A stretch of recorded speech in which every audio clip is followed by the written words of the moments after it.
What's up, YouTube? Bay Area Baller back again. The 49ers are 2-0. We got a big game coming up Sunday night versus the Green Bay Packers. Aaron Rodgers, future Hall of Famer, is coming to town. And I know the 49ers have had the Packers number over the last few games, but I would never count out Aaron Rodgers. This defense needs to be on their A game. Today, I'm going to be taking your guys' calls. So the link is in the description. So go check it out. Hop in. But before I get to your guys' calls, I want to pull up the Packers depth chart, all right, their starting lineup, because this defense, it looks better than what I was anticipating, all right? Adrian Amos at free safety, he's a good player. He's a veteran. He's been in this league. Darnell Savage, I like Darnell Savage. This is a ball hawk at safety. Maybe doesn't provide a ton in run support, but he can jump around and make a play, all right? Savage is a playmaker. You got to know where he's at, all right? Moving to the linebacking core, Devondre Campbell. I've always liked Devondre Campbell. He was with the Falcons for a while. Last year, he was with the Cardinals. He's another good coverage linebacker. He's got some size. He can move. Good player, Campbell, all right? And when we go to the corner position, I mean, they got arguably the best corner in the league, Jair Alexander, okay? So he's another player. Probably don't want to challenge him a ton. You wonder if he's going to travel on Debo. Debo's leading the NFL in reception yards, so is he going to try to stick on Debo? Is he going to stay on one side of the field? That's to be determined. Opposite, we got Kevin King, and I know George Kittle has exposed Kevin King in the past, you know, for like a 70-yard touchdown. You guys remember what I'm talking about. So Kings might be someone we might be able to go after. And looking at their line, Smith, this guy's a good player. He's a good pass rusher. Preston Smith, obviously they don't have the other Smith brother available. Zadarius Smith is on IR. He's probably the better Smith, but Preston is also a solid player. So you want to make sure we're blocking him in pass pro. All right. And Rashawn Gary, former first-round pick, he's going to have an increase in snaps, so we'll see what he can do with it. To the 12th pick of the 2019 draft he was. Then the last guy I'll touch on is Kenny Clark. This guy is a veteran. He's a good player on the interior. So I just wanted to pull that up because I thought their defense looked better on paper than what I was anticipating. But without further ado, let me get to your guys' calls. All right, my man E. Kim is already ready to go. Okay, CG, thanks for coming by. Jair, yeah, Jair's a baller. Phenomenal player. That's right. Let's get E. Kim on here and see what he's got to say. What's up, Kim? I'm good, Eric. How are you doing tonight? I'm really good. It's Friday, so I'm excited about that. You know, I got a beverage, and I'm ready to talk some ball because that's what I love to do. And I appreciate you because I don't think you've ever missed one of my call-in shows, so I appreciate that, Kim. I love your shows too, so let's not drink too much during the show. I mean, you got to save that for a little bit after the show too. So, okay, I'll pace myself. Yeah. Right. Couple of points from the Eagles game. Ward and Tart played really well, and I'm happy about that because when Tart is playing, he makes a difference in that safety tandem. And Jimmy Ward, I think that he may have missed a play, but that's going to happen, so you can't get too hard on those guys for that. And the second point is I like what Mitch Wishnowsky did, pinning the Eagles offense inside the 5 because that was absolutely huge. And I highlighted that on my Eagles-Niners recap. Mitch Wishnowsky absolutely balled out. He was the special teams player of the week. And, I mean, the defense was pivotal to that win. I mean, that first half, I'd be lying to you. I'd be lying to you if I didn't say I was upset with Jimmy. We were missing some throws. The offense was going nowhere those first 3 drives, and I was saying, damn, where's Trey? But luckily, we had that drive before half, the touchdown, to give us some momentum. But really, it was the defense that got us that win. And Mitch Wishnowsky helped out a ton there, pinning them inside the 5, inside the 10. Phenomenal job by Mitch. Yeah, I hope that continues on in this next game too, in the game against Green Bay. So, a couple things I'd like to talk to you about the Green Bay game. The first thing is they got to put a lot of pressure on that left side of the Packers offensive line because you don't have Bakhtiari or Jenkins playing the left tackle position. So you got to test them to see, hey, can we stop both? If you're going to put D Ford and both on that one side and just have them go as fast as they can, let's see it. Absolutely. Let's see if they can stop it. Absolutely. You're 100% right about that. Their offensive line, I'm hearing the right tackle might move to left tackle. So they're moving stuff around. So we need to capitalize on that. And let me tell you something, what I'm going to anticipate, Kim, and that's a lot of quick throws by Aaron Rodgers. I'm expecting a lot of quick stuff, almost similarly to what the Niners were doing last week. A lot of screens, a lot of quick hitters to Davante Adams. Davante Adams is a player that we need to keep in check. I mean, he's a supremely talented wide receiver, phenomenal route runner, and we have the inexperience at corner. But we can't have Davante catching 12 balls. I believe last time, Kim, he had 10 catches for 170 yards and a touchdown. Yeah, I heard that. I'm not going to lie. I heard that on NFL Network, so I had to steal that tidbit. But, hey, we got to keep Davante Adams in check. He's a superstar. To me, if I'm the Packers, I would love to see if we can at least run the ball. If they could run the ball a little bit to keep that pressure off of Rodgers. You know, Aaron Jones had a good game against Detroit, but that's really not saying a whole lot playing against Detroit. So You're right. You're right. And, I mean, we need to keep Aaron Jones in check. Because actually, that's a phenomenal point, Kim, because I think below the surface, LaFleur, the coach for the Packers, you know, he's a staple out of the Kyle Shanahan coaching tree, right? These guys like to run the ball. And so I think they're going to try to run the ball with Aaron Jones. That'll also keep the pass rush at bay, right? So the 49ers run D needs to bring their hard hats, because I wouldn't doubt Aaron Jones gets 20 carries. And, you know, how are we going to contain him? Agreed. I also see A.J. Dillon, you know, their bigger back, having a few runs too, just to possibly soften the middle of our defensive line and Fred Warner a little bit. You never know if they'll want to try to capitalize on that. Absolutely. That A.J. Dillon, that guy's a big boy. He's a big. When you're tackling him, you better hold on tight. Yes. So one other thing I could see as a possible, they're going to need to give Lenore some help if he's covering Adams, because you're going to have to give him at least a second person, at least shadow, to be on that side, just because you just can't allow him to get burned in his third game. I don't think, whether it's Josh Norman or Diamador Lenore, I don't think you're putting them one-on-one with an island on Davante Adams. No, you can't do that. You got to keep someone over the top. Yep. It's not like we're putting prime Deion Sanders over there and letting him do his thing and stop. We don't have it. We don't have it. So the one other thing I could think of is, I think it was Michael Silver who had all those tweets about us in the number 3 pick and Aaron Rodgers.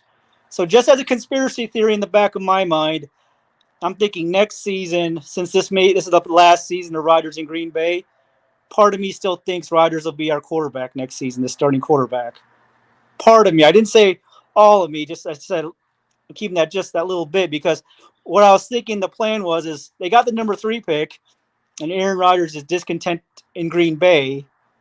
I think they were trying to flip it, the number 3 pick, to try and get Aaron Rodgers along with something else. I mean, way back, like the day before the draft, I honestly, there was a window, or was it draft day? There was a few hours, Kim, where I thought Aaron Rodgers was going to be our quarterback. That was the momentum that was coming out, and honestly, I would have been all for it. I'm a big Aaron Rodgers guy.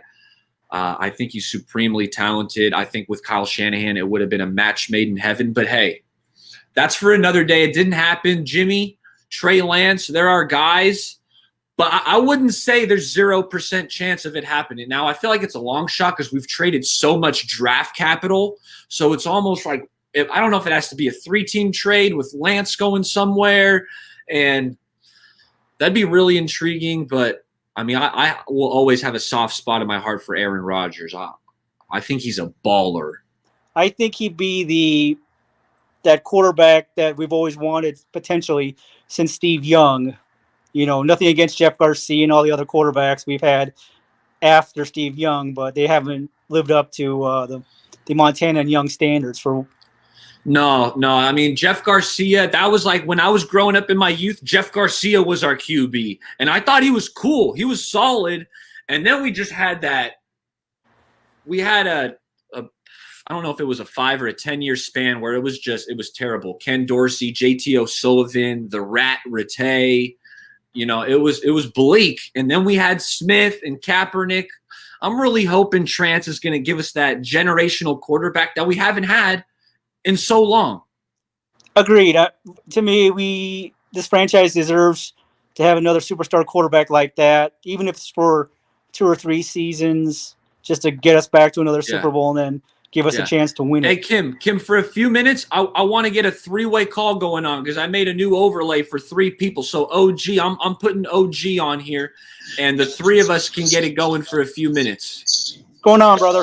Hey, what's going on, Korean 49er, my man? Hey, what's going on, fellas? My first worry is they're going to single cover Devontae Adams, and that's an absolute no-no. That's going to be a bad idea. That's a horrible idea. It's a bad idea. Here's why. Because as far as Lenore, he's good and he's improving, but as far as technique-wise, he can't get away with that with Devontae Adams like he did it in the Eagles game. Perfect example. Remember when he got cooked on that long pass with a 91-yard pass? Here's what happened. I'm going to tell you what happened at the line of scrimmage. As a DB, we are coached not to let the receiver run up on us, per se, at the figure of speed, but not to run up on us. That's why you backpedal. On that certain play, that's a mistake that Lenore made. He let I believe it was Watkins run up on him, and by the time Lenore turned his hip, there was a stumble. That was it. Now I'm not holding it against Lenore because I made that mistake myself in game. So no one's perfect, but he's not going to be able to get away with that with Devontae Adams.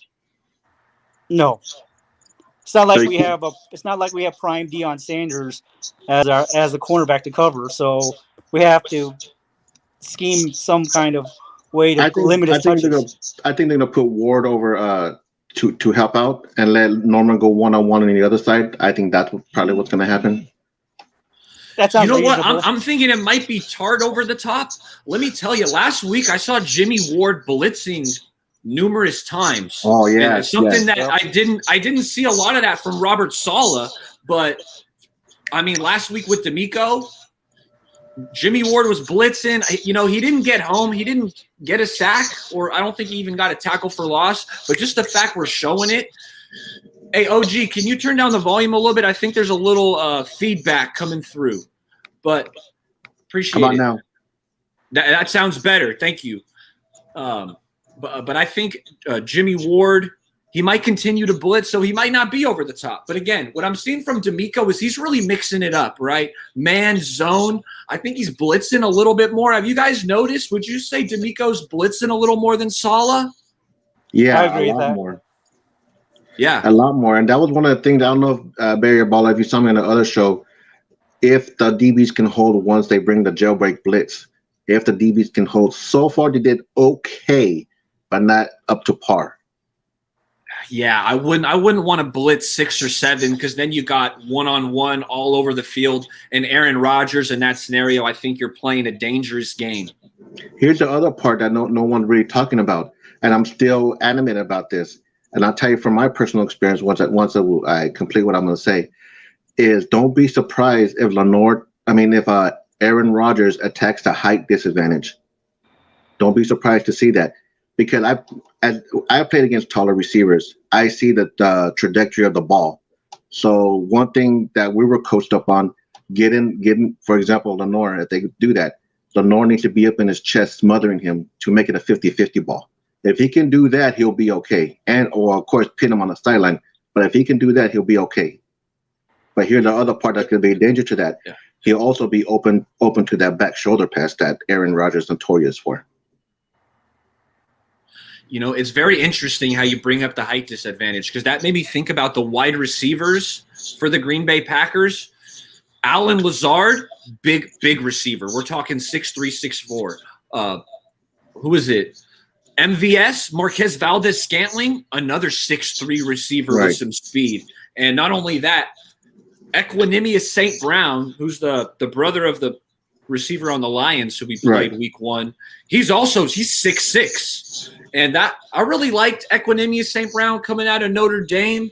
I think so. He's battled a lot of injuries, so he hasn't lived up to the hype, but it's still a player that I want to monitor because he's got some size, and I've always thought St. Brown had some talent. You also got to watch out for Tanyan because I think he's 6'4", 6'5" as their tight end.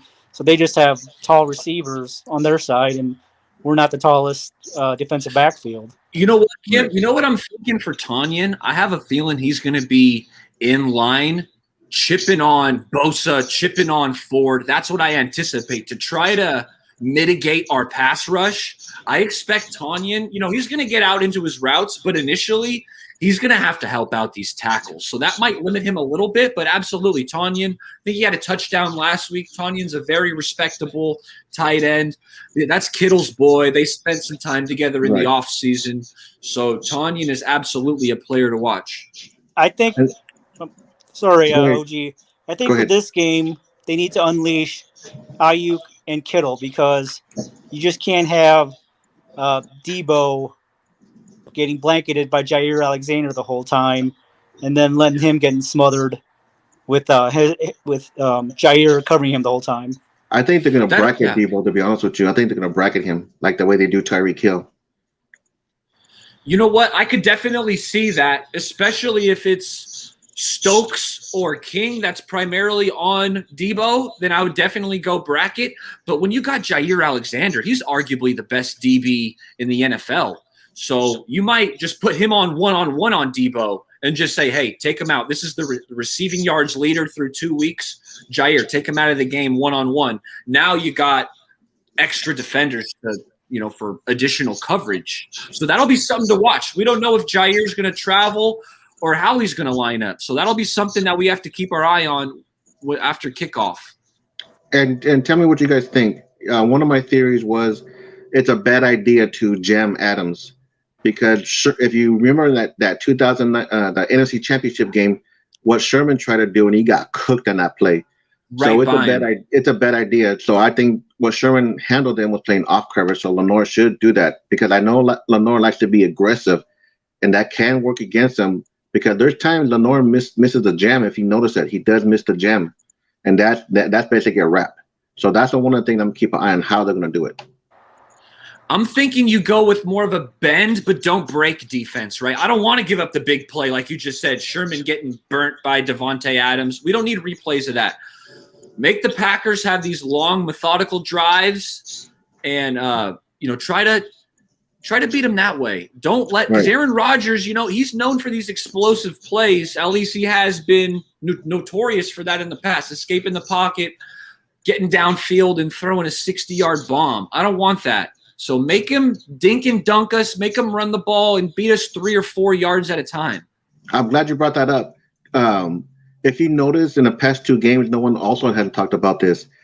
One of the things, again, like we were coached, as soon as you see the ball go to the flat route to receiver on a short pass and the other receivers coming blocking you, you're taught to, once that happens, to disengage, do whatever you got to do, use upper body violence to get that blocker out of there. So one of the things I saw on Lenore, he doesn't disengage from the block very quickly. He like holds right there. He like stands right there trying to figure out what the receiver does, get him out of there and go get the ball carrier. So that's one of the critiques I have on Lenore as well. Like in the run game, you're saying you want him to shed the blocks and stick his nose in there. When we drafted him, because I subscribe to PFF, and I know a lot of people have various opinions about Pro Football Focus. Some people love it, some people hate it. That was actually like the number one thing that PFF loved about Lenore. They said this guy is really good in the run. So don't give up on him yet, OG. Maybe we'll see him pick it up a little bit, but PFF absolutely loved how he stuck his nose in the run game, and then they were kind of iffy on him in the coverage aspect. But hey, that's college. It's a new system. I'm not gonna give. I won't give up on Lenore. I just want to see how he does. I just want to see how he does against elite receivers. One of them's gonna be this Sunday. See how he does against Adams. If he could do good against Adams, then I'll come on your show, Bay Area Baller, and say I'll give him credit on your show. I love it. You got to give credit where credit's due, but you got to earn it, right? We're not giving out freebies. You got to earn it on the field. Make some plays, and in this situation, lock up the receiver. Yeah, that's one of the things I taught my sons is you want the respect from your teammates. You go out and earn it. I go do whatever you got to do. Hit somebody, lay them out, do whatever, throw them out of there, whatever. That's how you earn your place on a team. That's how your teammates going to respect you. That's one of the things I coach my sons on. Absolutely. I love it. Hey, Kim, do you have any additional thoughts? I want to make sure you get your last thoughts out there before I go one-on-one with OG. I liked doing this little three-way call. I think it worked out well. Let's just put some initial pressure on that left side of the Packers offensive line just to see if they could hold up. Same with the right side, just because if you're going to put in someone who hasn't played a ton of games there, you need to see what we can work with. And we have a special pass rusher, Nick Bosa, 3 sacks in 2 games. He's looking good. Hey, I bet you he's licking his chops at this matchup going up against. Yeah, he's fired up. Yeah, in the interview, right? Yes. And he had it all worked out. He was like, yeah, the starter's out, but the right tackle might move over to left. So you can tell Bosa's put a lot of thought into it, and he knows these backup tackles down to the T. Yep, exactly. All right, Kim, I'll let you go, and I'll talk to you soon. Thanks for calling in, and I appreciate it. Thank you, sir. Later, Korean. Yeah. Hey, Bay Area Baller, if you got another caller, let me know. I don't. That's why I'm going one-on-one with you. Hey, the link is in the description if you weren't aware.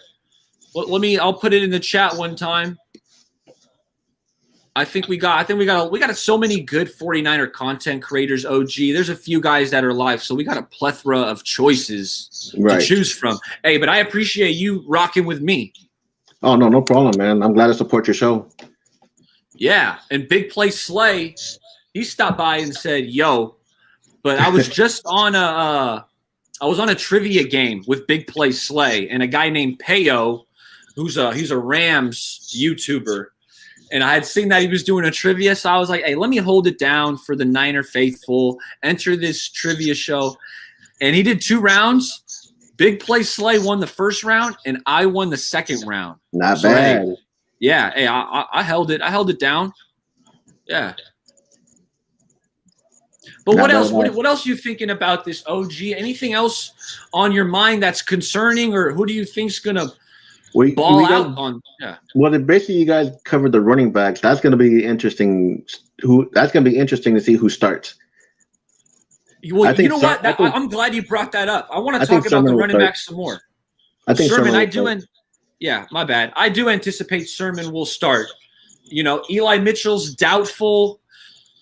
Hasty's got the ankle. He's out. So I think Sermon is going to be the lead back. But Sermon can't get every carry, right? So it's almost like who's going to be that second guy? Is it going to be Jock Patrick, who we just signed from the Bengals practice squad, who looks like Brandon Jacobs 2.0? He's a big boy. You remember Brandon Jacobs? Yeah. He's got some Brandon Jacobs to him. And give you some experience. He does remind me of you don't know who he is, but in high school, there was a guy, Joey Washington. He was a running back that went up against. He was 6'3", a running back. And I ain't gonna lie, Barry Baller, I got trucked by him at least 4 times. So I can see that happening. How do you feel when this guy's running right at you and you got to stick your nose? What's going through your head? Where do I hit him? Should I hit him high or hit him low? But the first thing I think you got to hit him low, right? Yeah, and one thing too is, okay, I'm gonna go for the legs, but how low are you gonna go? Which means, like, let's say you're coming at me, yeah, and I'm going out and I'm going for your legs. One, you gotta think, okay, you better hope he don't hurt you.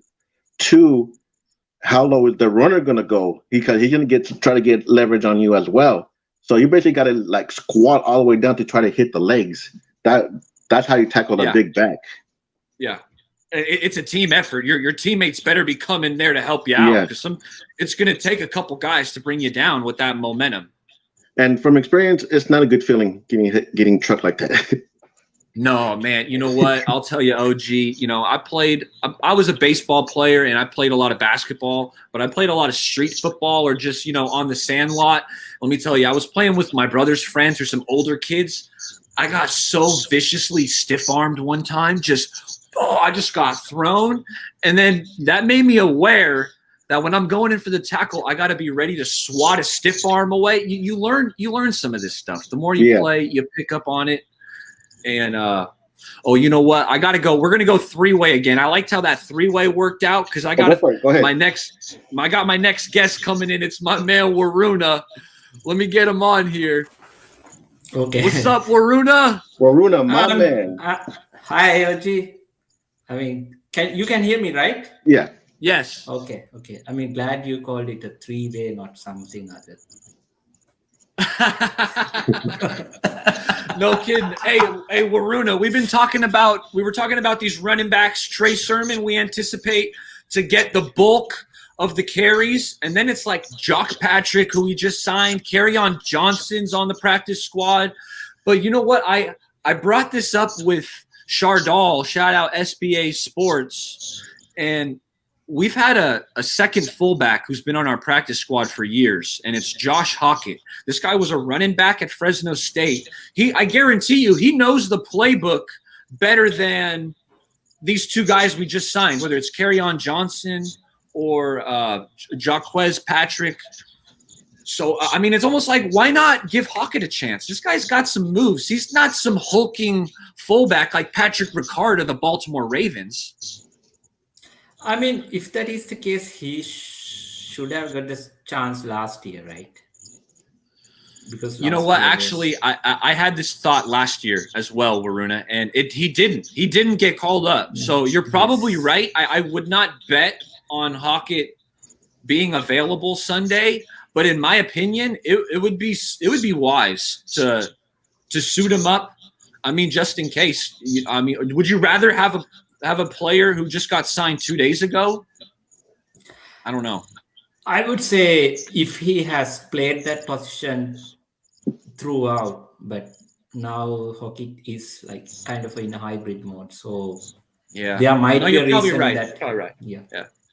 And one thing I want to say before we move forward, I really agree with OG49 on cornerback takes. Even this week, we wrote that combined article on the prediction. I picked 49ers to lose this game, even though I don't want it to happen. So okay, I have the same. No, just analysis. That's it, Waruna. See ya. So just what I think, going along with OG, these cornerbacks will lose some games for us. Just a feeling. I hope that won't happen. Well, the pass rush has to help out, right? Because what is the best friend of a secondary? It's a pass rush, right? These guys won't have to cover as long. So as long as the pass rush is getting there, I think we can make it tough on Aaron Rodgers. But if it's not, if Tanyan's, helping out the tackles and we're not getting through, then I'd be nervous. So I'm curious, Waruna, you said you got the Packers winning. I think it's a tight game. My prediction was 31-28 49ers. Do you got a score prediction for this game? Yes, my score prediction is 28-20 Packers. Okay. Because of the running back situation and everything, I really hope that I would be wrong and I would be laughed at. I'm totally fine with that if people laugh at me because I want to be wrong. I laugh at you all the time. OG, what about you? Do you got a score prediction, or how do you think this game's going to go? I think it's going to be 35-21 49ers. I think the DBs are going to give up at least a touchdown. But other than that, I think the DBs will hold. Phenomenal. Yeah. Phenomenal. I like that. Yeah. And shoot. Anyone else have any thoughts that are coming to mind right now? Kittle. Regarding the game? Kittle and Ayuk need to unleash them. Excellent. Yeah, they've been way too quiet.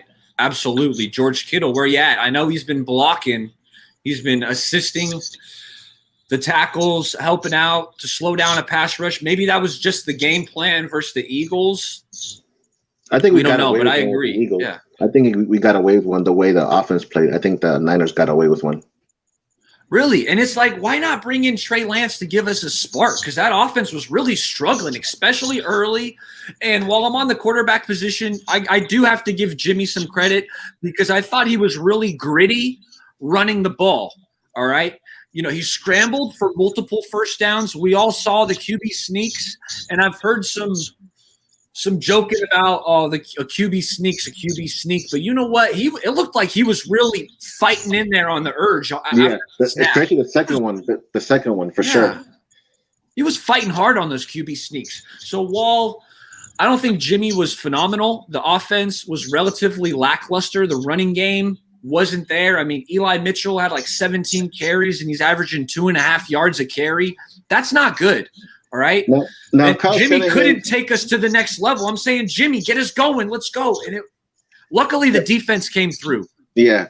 I don't know if that was kind of Kyle Shanahan's game plan, but that was one awful game plan to do because we could have easily lost that game for sure.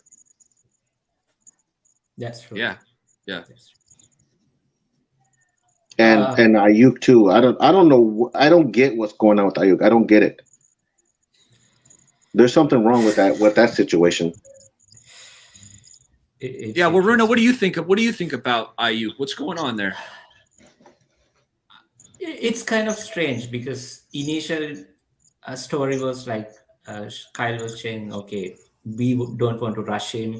He's coming from a hamstring injury, coming back from a hamstring injury. So there are situations like, okay, sometimes we have to believe Kyle and sometimes we can't believe anything that Kyle says. So we are just left to wonder what it is. So to make our own arguments and stories about what is exactly going on. But personally, I feel like there's something going on, not just the injuries story. I think it's something behind the scenes. Mm-hmm. I think it's more to that. What I think we're running onto something. I think it goes even deeper than that. So I just pulled up the snap count for the 49ers, and this is how the receivers' snap count went down. So week 1, Debo was at 84% of the snaps. Week 2, Debo played 70% of the snaps. Let's go to Ayuk. Week 1, 47%. Week 2, 54%. So he's been in roughly half the snaps through 2 weeks. That's pretty interesting. But when you draft a receiver in the first round, you're not thinking this is a player who's gonna be on the field only half the time. Right. Yeah, that's true. Yeah. I mean, you drafted him. You like something about him. Get him on the field. And let's just round it out so you got all the numbers. Trent Sherfield, he played 49% of the snaps week 1, 34 week 2. Mohamed Sanu, 36 and 29. Jawan, 11 and 9. So, really Debo, Ayuk, Sherfield, Sanu are all getting some run with some sprinkle of Jawan. And not only that, with Jawan Jennings, I've always liked him. So don't be surprised if he has a breakout game. I won't be surprised about that. Not at all. He caught the touchdown pass, and he might be our new red zone threat, right? Because Kendrick Bourne caught a lot of touchdowns when he was in a Niner uniform. Obviously, we know he's not here. George Kittle, the most touchdowns he's had in the season is 5. And go back to the Tennessee when he was at Tennessee. They usually targeted him in the end zone. I mean, the red zone as well. So you could be onto something right there. Yeah, we'll see. I think Jawan, he got the touchdown, so we might be utilizing him primarily down in the red zone. And he's tough. He gets the ball. He's not the fastest guy, but again, Shanahan likes these players who can run through contact with Debo, Kittle. Jawan Jennings gives you some of that as well. Exactly. Hey, OG, you got any last thoughts? Because I'm gonna go one-on-one with Waruna because we got a beef that we got to settle. Yeah, go for it, man. Handle your business. Okay, it was nice to see you. All right. Nice to see you. All right, thanks, OG. All right, Waruna, finally, I get you one-on-one. after Okay. all of these I hear my wife tweets. calling for You me. send me Maybe all I these should leave. tweets trying to just bash me for liking Zach Wilson, rookie quarterback of the New York Jets. He's off to a poor start. But you know what, Varuna? You better hope that he doesn't turn out to be good, because I've screenshotted, I've saved all these tweets that you've given, the DMs. I mean, you've been on me tough, and he's deserved it. I can't deny it. But you better hope he doesn't turn this around. Yes, yes. And I'm really happy when Sam Darnold's playing well, even last night. He Man, played well. that's is it really like when you leave the Jets, that's all you have to do? Just get away from the Yeah. Jets? Well, it didn't work out for Geno Smith or Mark Sanchez for that matter. So I we'll mean, see. We'll see. Those yes. players sucked for the Jets, and they sucked when they left the Jets. I mean, Sam Darnold still has some issues because yesterday he fumbled the ball twice. It's literally his mistake. He has to I mean, protect the football. no quarterback's gonna give you perfect play. Yeah, Uh, but I'm just but saying. better Oh, than whoops. his play with Yeah. Jets. No, it is, no doubt about it. But I'm saying, you know what? I still like Zach Wilson. You know, I've heard that he's been playing through a groin injury, and who knows how much has that slowed him down. What's really surprised me is he's only got 20 rushing yards through 2 weeks. Because when I was watching him at BYU, man, he's got some mobility to him. He's quick, and they haven't really unleashed that aspect of his game. So I'm wondering, does that have to do with the groin? I know he missed some throws. I can't. There's no excuse I can make for the overthrows that he had. One of the picks, though, I will say, was off Corey Davis's hands. It shouldn't have been a pick. Yeah, But otherwise, anyway, so then, okay, you make that, you reduce that from 4 INTs to 3. But Yeah, while we're on the rookie quarterback topic, have you seen any of Trevor Lawrence or no, I watched Mac Jones because Uh-huh. why I watched Mac Jones is after end of this season, most of the 49er fans will realize that it was a mistake not to start Trey Lance from the beginning. Here's why. 5 quarterbacks were drafted within first 15 positions. Out of that, first 2 went for bad situations. I mean, Jaguars, then Wilson with Jets. These are bad situations organizations are trying to repeat. Fields went to a bad but in a way okay situation. Other 2 are Trey Lance and Mac Jones. Now Mac Jones is going to win minimum 10 games. That is guaranteed. Because people think like, okay, it was all Brady, Belichick doesn't know a thing about football and stuff. That is a guy who has been coaching football even before I was born. So he knows what he's doing. People say he's only a defensive genius. During his career, I finished his book a couple of weeks ago, reading his autobiography. During his career, sometimes he used to coach quarterbacks when there was a situation. He knows offenses, everything. So this is probably the and they got a greatest- good offensive coordinator over there, Josh McDaniels. You know, Yes. he's been a head coach before. He was going to get another head coaching job, and he ended up backing out at the last minute. Was that the Lions? No, Can't remember that. some team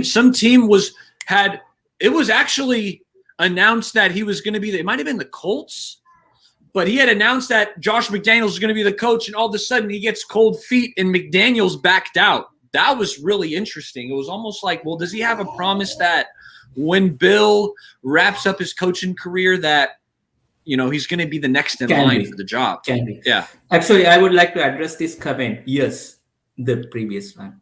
Oh, yeah. Mac, Mac looks like a regular dude, nothing special. So that's what happens. Even for the quarterback line, that he can succeed, at least win minimum 10 games. So 49ers had the same opportunity. You have a coach who everyone is saying this offensive guru, offensive genius. So 49ers had the same opportunity to build and develop their quarterback of the future, but they decided not to. Now what happens? Let's say, what's the end goal with Jimmy? for this season, if we, I'm not trying to put too much pressure on this team, but the reality check. If we are not going to win Super Bowl, right? Does it really increase the trade value of Garoppolo if we just go to playoffs and lose over there? Because what is going to happen is the game that they are going to lose most probably will be due to the offensive side of the football. Now, day in day out, there are quarterbacks coming out with great arm talent, mobility, and everything. Then the teams will think, okay, we want someone who can elevate this position, who will upgrade that position. So why are we going to pay? I mean, give first round pick for Jimmy Garoppolo, who is Who's going to expensive? He's going to be $30 million. Yes, and just be a great game manager. So most Waruna, I don't know. I mean, I definitely know you tune in, and I know you've heard me say it. All off season from the start, Jimmy G has no trade value. I had to go the whole off season. Everyone's talking about, oh, let's trade him back to the Patriots, right? Before the draft. Oh, let's send him to the Texans. Oh, the Broncos.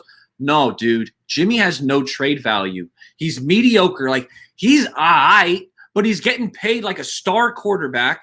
He ain't worth it. He's injury prone. All these things add up to no trade value. So it's like whenever I was hearing those, oh, Jimmy, oh, he's going to get a second round pick. It's like, dude, are you insane? I mean, maybe some team will give you like a 6th round pick, and even I don't even think that would happen. But first or second round, no chance. Yeah, because that's what I think we are. I mean, in terms of the pro Jimmy fans and everyone is hoping, okay, he's going to ball out and get that first round or second round pick. It's not going to happen, because end of the day, they are not because the team that trade for Jimmy, they get only Jimmy Garoppolo. They are not going to get Kyle Shanahan. They are not going to get 49er defense or Deebo Samuel. So Jimmy Garoppolo's worth is what his true value. It's not whatever the game. People say, okay, he wins, fine. It's worth for 49ers, but for outside the organization, it doesn't mean anything. So probably that's why I really like this Mac Jones playing with Bill Belichick.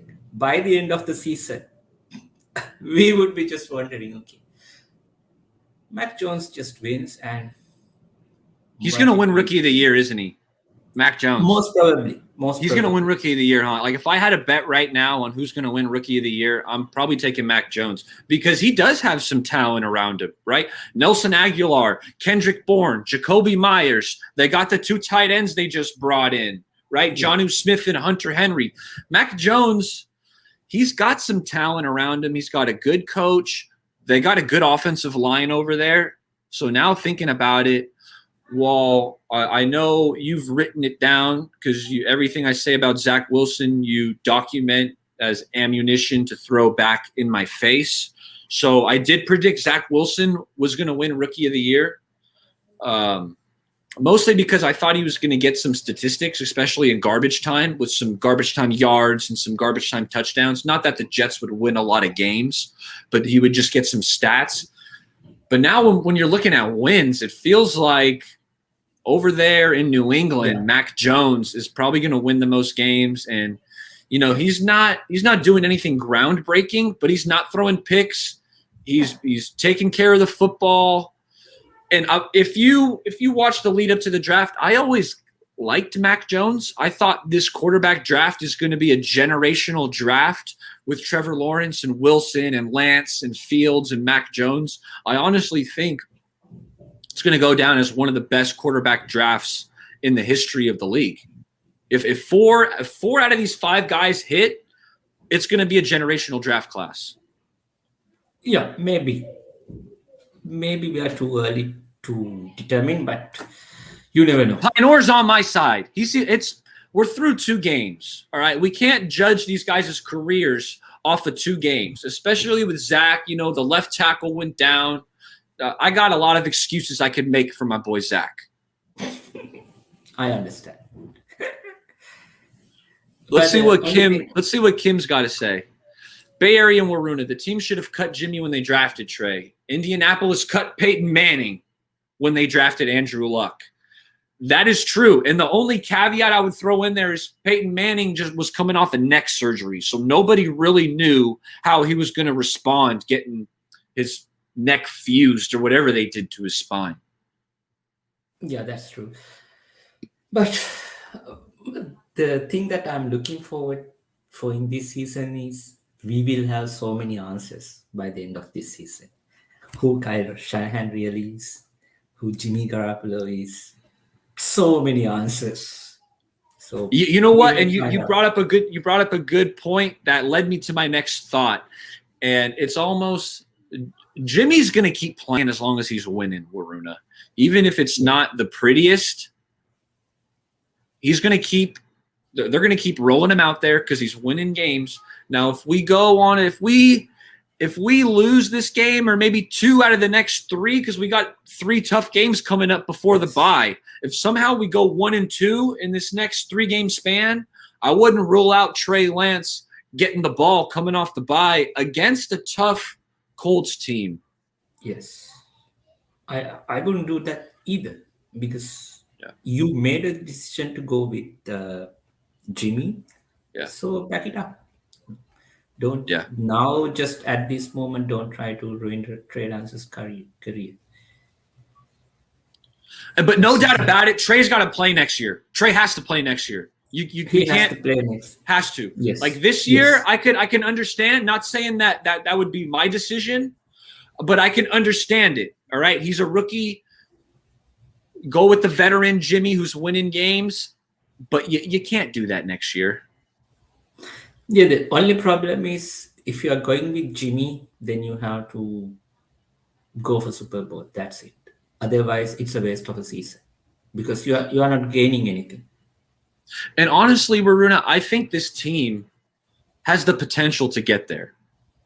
When I'm looking at this NFC, I mean, who are the toughest teams we need to fear? Tampa Bay, right? Rams. The Rams have looked good. Absolutely. Really, it's our division. It's our division and Tampa Bay, really. That's what it is. Because I don't fear Seahawks because when come the time for playoffs, they will fall off. But Rams and Cardinals, they have that gene. I mean, they have built their rosters. I mean, so they can do it. I mean, come the playoff time, Man. basically 3 teams. Yeah. Tampa Bay, See, and I'm more of Rams, I and would Cardinals. more. I don't know why. I want to rule out. I know Kyler Murray's been on fire, but I still think the Cardinals might be the 4th team in the division. That's who I would probably put there. Not feeling that call. I think it's a very tough division, 1 to 4. Yes. 4 could be 1, but I would still put the Cardinals 4. I don't know. I need to see some more of it. Although Chandler Jones and J.J. Watt, those bookends are looking good. Yes. Yeah. Yes, that's true. Yeah. I mean, just to wrap up the argument with Kim, it's basically not about what the ceiling of Mac Jones is. It's about the system that he is in. He is in a system that he doesn't have to do too much. So the coach will take care of it. So he has to do the bare minimum, not to just don't turn over the football. Then Bill Belichick will take care of it. And don't count Belichick off because last year even 49ers were saying we were injured, but New England, they were hit by COVID. Opt-outs. Many players opted out due to COVID. Yeah. Quarterback situation was nothing. Cam Newton had COVID and everything, but still they won 7 games. So remember that. I mean, Bill Belichick won. They went to the playoffs with Matt Castle. All right, and Matt Castle sucked. Enough said. Hey, you got any last thoughts? Because I got one more caller. I think he's going to be my last caller, but I want to make sure you got any final thoughts about this Packers game coming up Sunday night. 2 things. Watch out for Robert Tonyan. He can be a difference maker in this game. Next That's inning, Kittle's Robbie buddy. Gold. That's Kittle's buddy. Yes. Sorry, what was the second one? Second one, Robbie Gold again might miss a crucial kick somewhere down the line. Wow. That is an epic transition because this next guest I'm bringing on had the 49ers interview chat. You know, when the 49ers go live on YouTube and we're in the chat, we're all watching, right? Hashtag Coneheads. And Pioneer had the chat fired up. And he's on board with you about Robbie Gold. So that's the perfect segue. Waruna, thanks for coming on.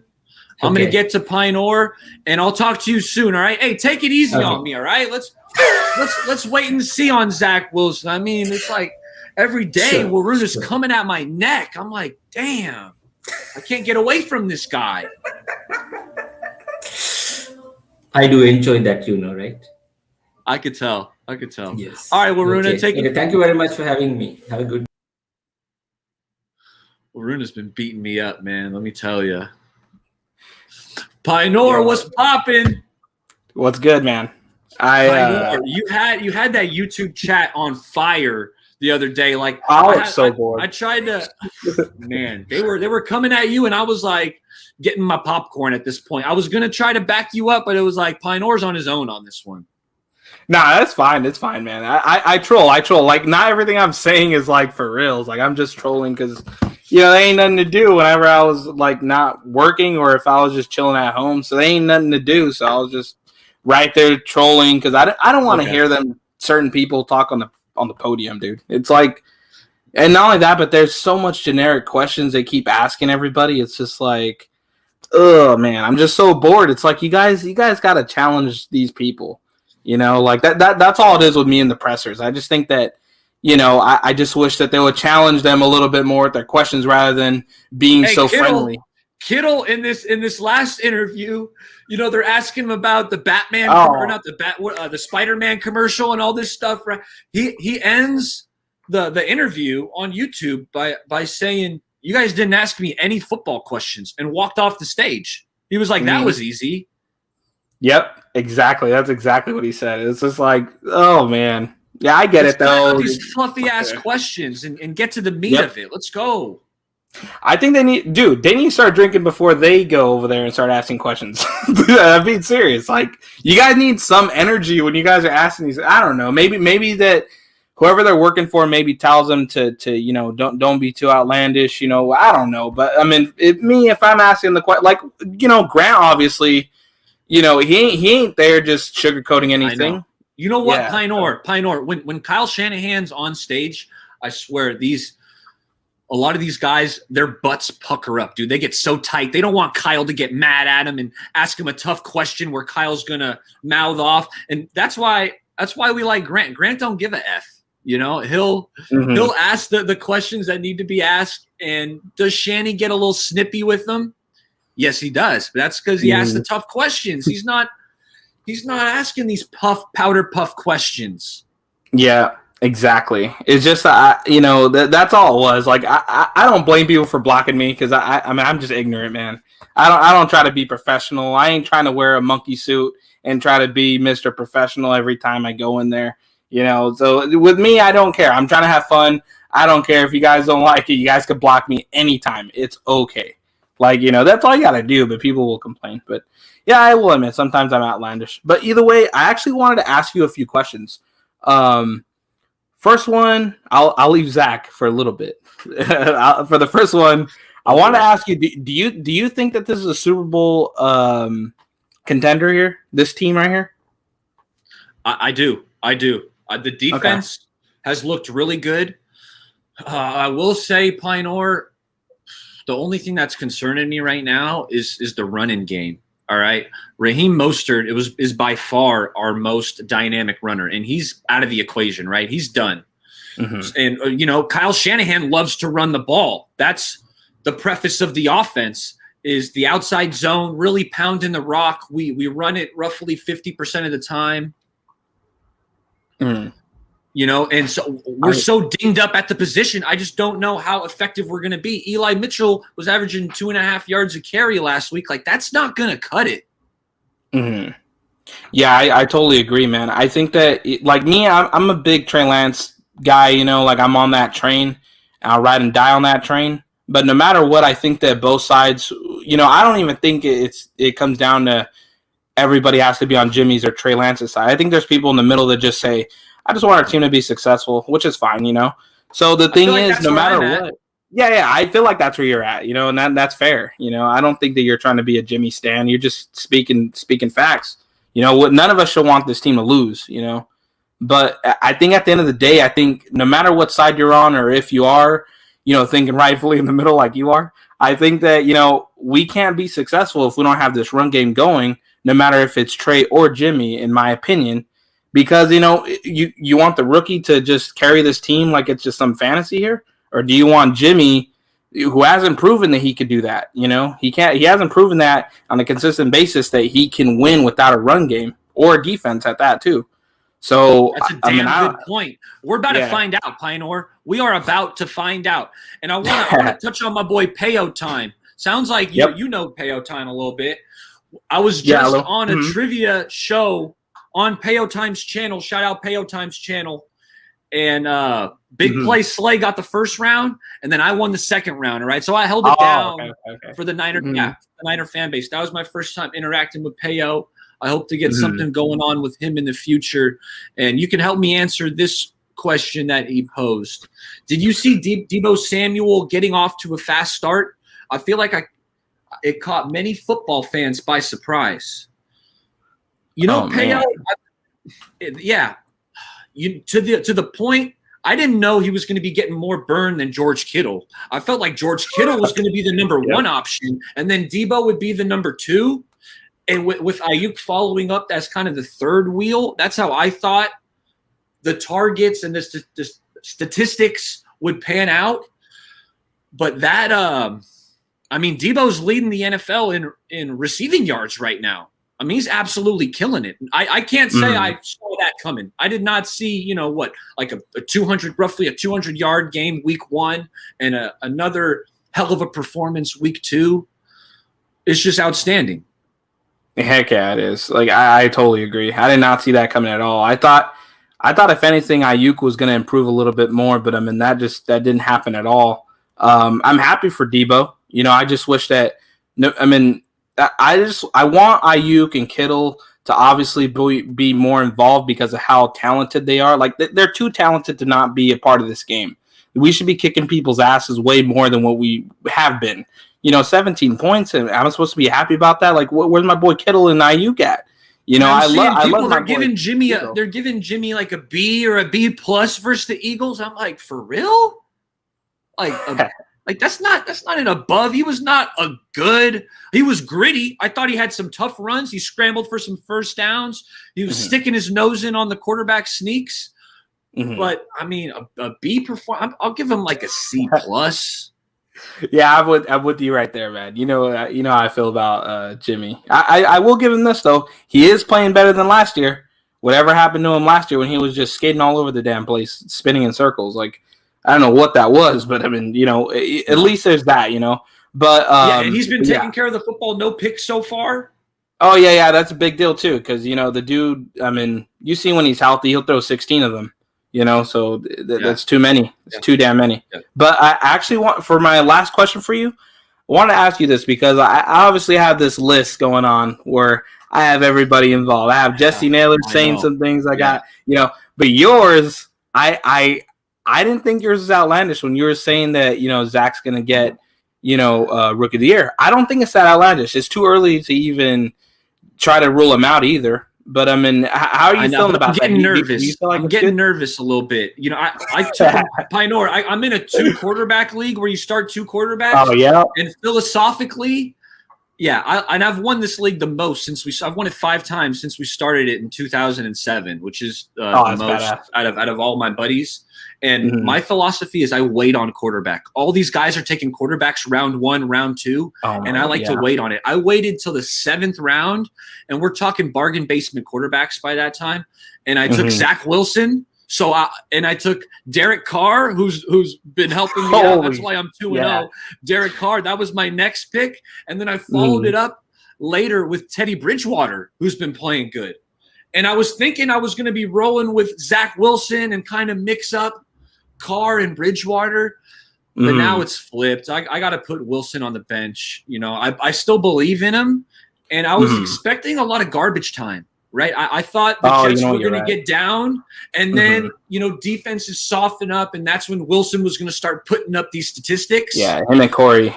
Whew. And it happened week one. Week one, Zach Wilson had like 4 points at halftime, and he finished the game with 22. So I was cool with that. But week two, it did not happen. It was just pick. And he finished the game with like 3 points, and here I am. I was like, why the hell did I play Zach Wilson?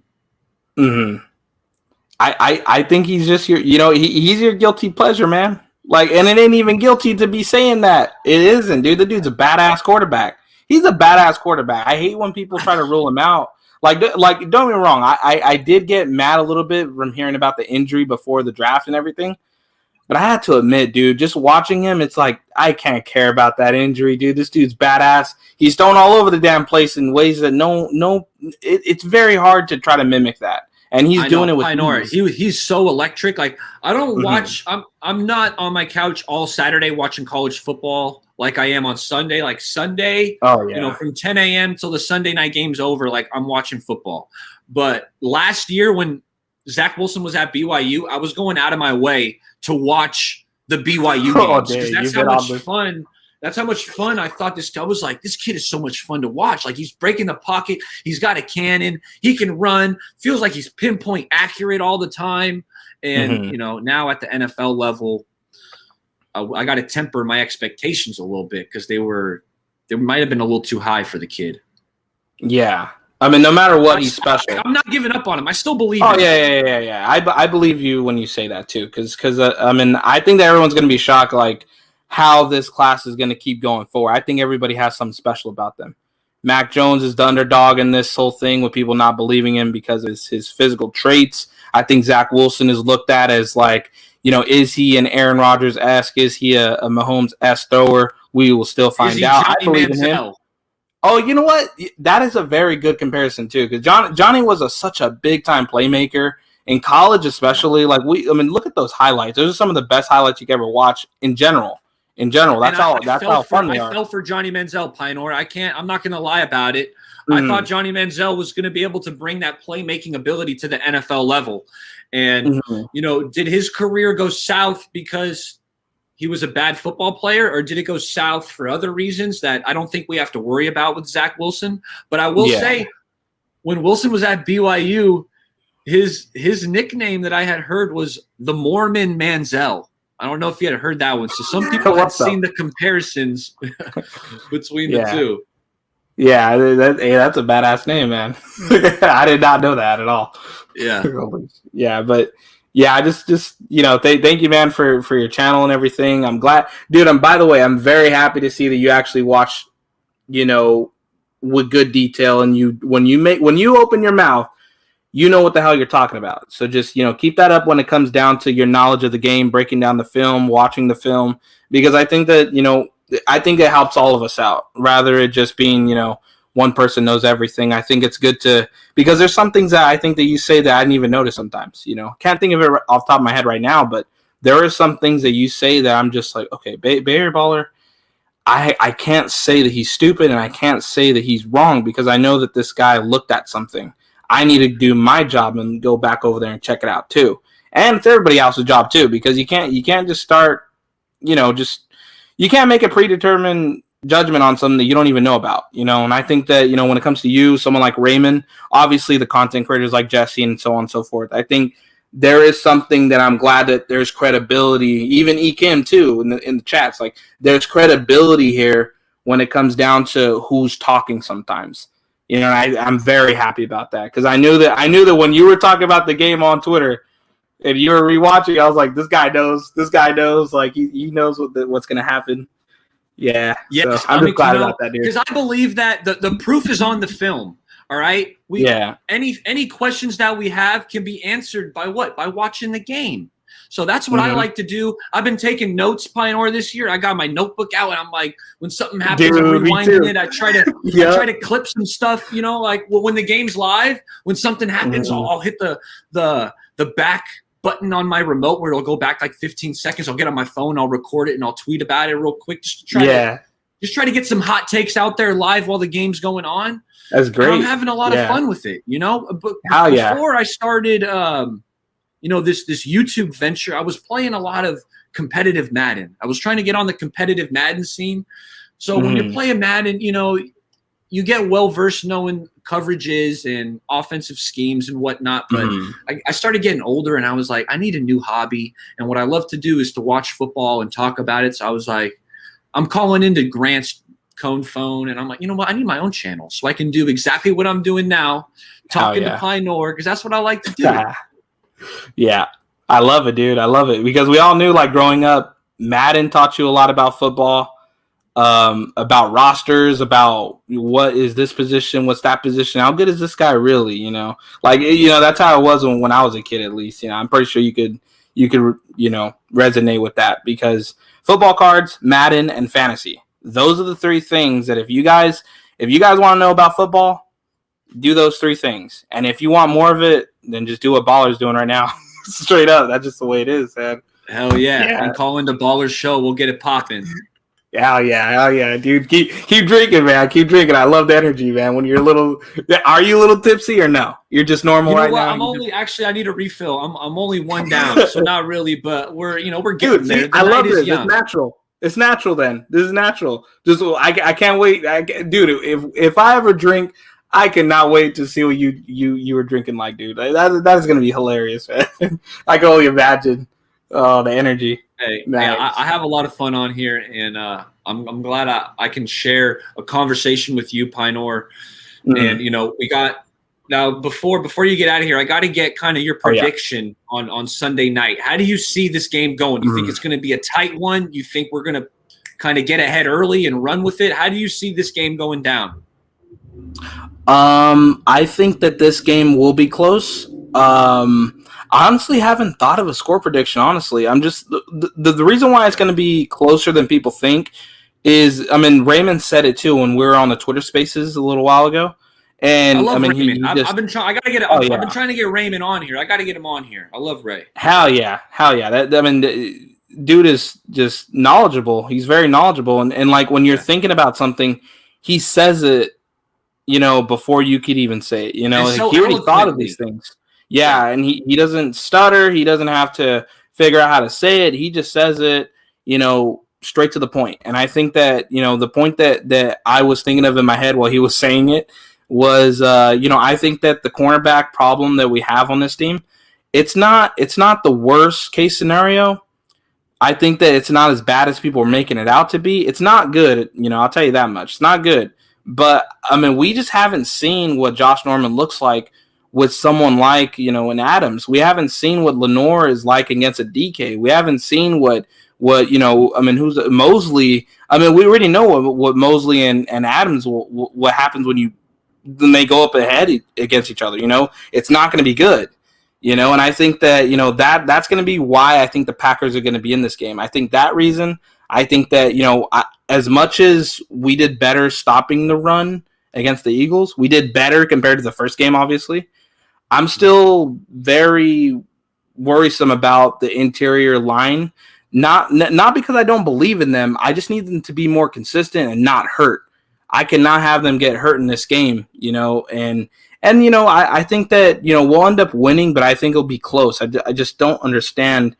I don't know, like 17 points does that wow me enough to where I can say we're going to kick their ass? I don't think so. And the running backs, I mean, you said it earlier, running backs are injured like crazy, you know, so I think that this game will be close. If I had to give a score prediction right now, I guess I'll say like, I'll say 31-28, 31-28. Robbie Gold. That was my prediction on Last Second Sports, Jesse Naylor's calling show. So we're on the same page there. Oh, okay. Yeah, so I think it's reasonable.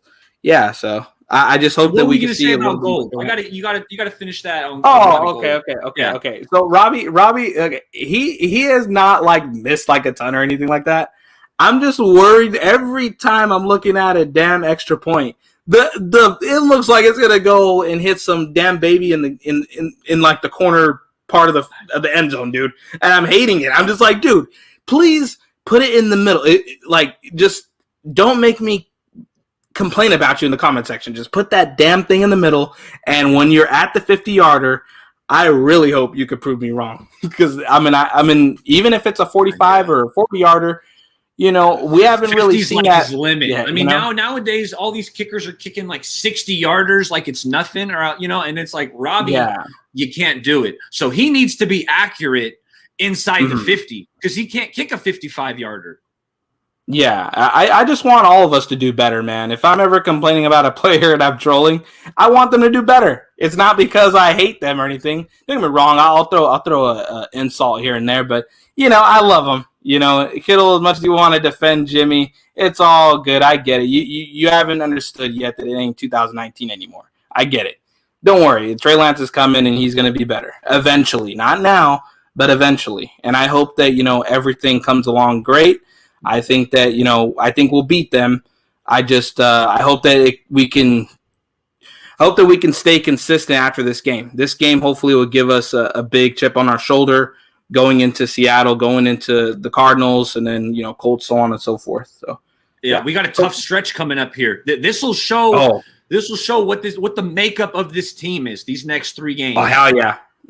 I agree, dude. It's going to be an amazing ride, dude. It's going to be crazy to watch these games. They're going to be close games, too. It ain't just going to be that just because they have DK and Lockett that they're going to win or something like no, it's good. We have a very competitive team. Even if we lose, it's going to be a very competitive matchup. And they're going to have some problems that they have to deal with, too. They're not perfect. I don't think Seattle's all that either. I think that I'm more worried about the Cardinals. But, I mean, even the Cardinals, like, they have a lot of flaws, too. I mean, you know about their head coach. They ain't the best when it comes to those kind of things. So I think that the NFC West might be the great division right now, and it might be number 1. But each of these teams that are in our division, they have flaws, and we have to do our best to exploit that. We have to kick their ass, and if Kyle, if you're a genius, get it done, dude. Get it done. There ain't no sugarcoating. That's how I feel. I love it. Pynor, thanks for coming on. I'm about to wrap this thing up. All good. We'll talk again soon, all right? After this Packer game, we'll reevaluate it. I'll go live again, and then we'll get it popping. Hell yeah, let's go, boy. Yeah, good luck in fantasy. Shout out to everybody in the comments. Hit the like button. Let's go Niners, man. Right on. Appreciate it. All right, Pynor. Pynor's a man. You know what? He's right. I got to remind everybody to – I'll let Chardal tell it to you. Make sure you like and subscribe. That's what's up. Make sure you like and subscribe. Hey, that's going to do it for this call-in show. Thank you guys for coming by. I'll catch you guys next time.